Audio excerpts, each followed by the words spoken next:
get it now. For too long, I tried to please everyone. Not anymore. I don't ask for permission. I don't chase approval. I command respect. Here's a strange truth. Most people learn the hard way. The harder you try to be liked, the less respect you get. Also, I'm programmed to be nice to everyone. You smile more. You agree faster. You explain yourself just a little longer. You soften your edges so nobody feels uncomfortable. And somehow, people still interrupt you, still overlook you, still feel oddly entitled to your time, your energy, and your compliance. So today, let's clear something up. Respect is not something you request politely. It's not something you negotiate, and it's definitely not something you earn by being endlessly agreeable. Respect is commanded, quietly, consistently, almost accidentally. And no, that doesn't mean becoming rude, arrogant, or turning into that one person everyone avoids at work but secretly fears. It means changing the signals you send every single day. By the end of this video, you won't need to demand respect. People will just adjust. So let's march forward with boldness and bid to uncover what it takes to earn respect. Let's start with the most expensive habit you probably don't realize you have: approval seeking. Approval seeking is when your self-worth needs a witness.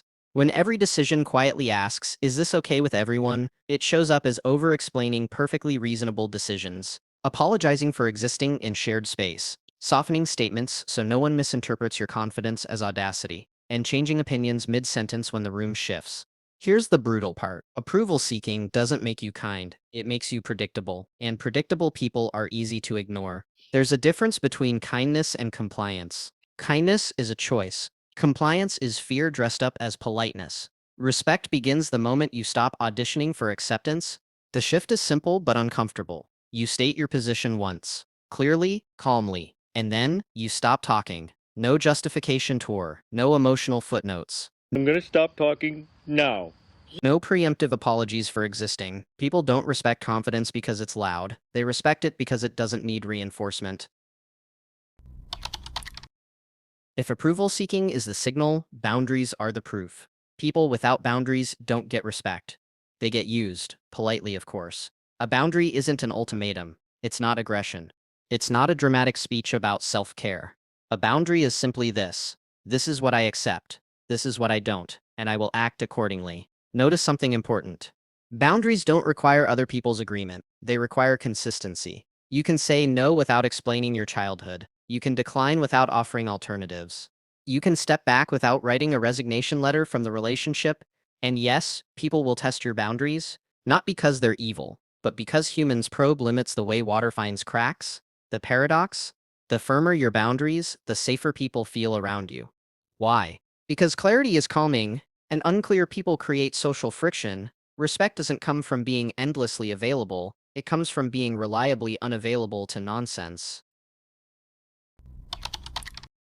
Nothing leaks status faster than emotional chaos, exploding, defending, overreacting, trying to win emotionally charged moments. Here's the reality: emotionally reactive people feel powerful in the moment and powerless afterward. Respect doesn't come from suppressing emotion, it comes from regulating it. The strongest people in the room are rarely the loudest, they're the calmest. They pause, they breathe, they let silence do some of the work. A simple rule: if someone is trying to provoke you, they've already lost control. Your job is not to give it back to them. Lower your voice when challenged. Slow your movements.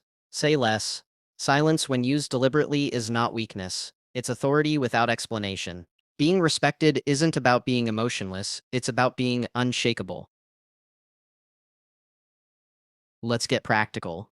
Respect collapses instantly when words and actions don't align. You can have perfect posture and immaculate boundaries, but if you don't deliver consistently, respect erodes quietly. Competence is the quiet backbone of authority. Do what you say you'll do, when you say you'll do it, without theatrics. Under-promise, over-deliver, repeat. Most people chase recognition, respected people chase reliability.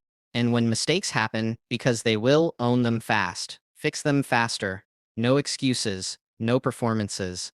Consistency over time beats occasional brilliance every single time. People don't respect talent, they respect dependability. This is where everything integrates. Confidence isn't swagger, it's containment. It's posture that doesn't apologize. Eye contact that doesn't beg. movement that isn't rushed by anxiety. Confident people don't fill silence. They let it breathe. They don't dominate space. They occupy it comfortably. They don't prove themselves repeatedly. They let patterns speak. And here's the final truth most people miss. Respect isn't something you turn on. It's something you become when your inner alignment stops leaking outward insecurity. When approval seeking ends, when boundaries hold, when emotions stabilize, when actions match words. At that point, people don't need convincing, they just adjust. Respect flows to those who respect themselves first, not loudly, not aggressively, but consistently. This is a long game, but it compounds. Choose one chapter to focus on this week. Just one. And if fear, self-doubt, or hesitation keeps pulling you back into old patterns, check out the ebook linked in the description. Because here's the closing truth. You teach people how to treat you. Make sure you're teaching the right lesson.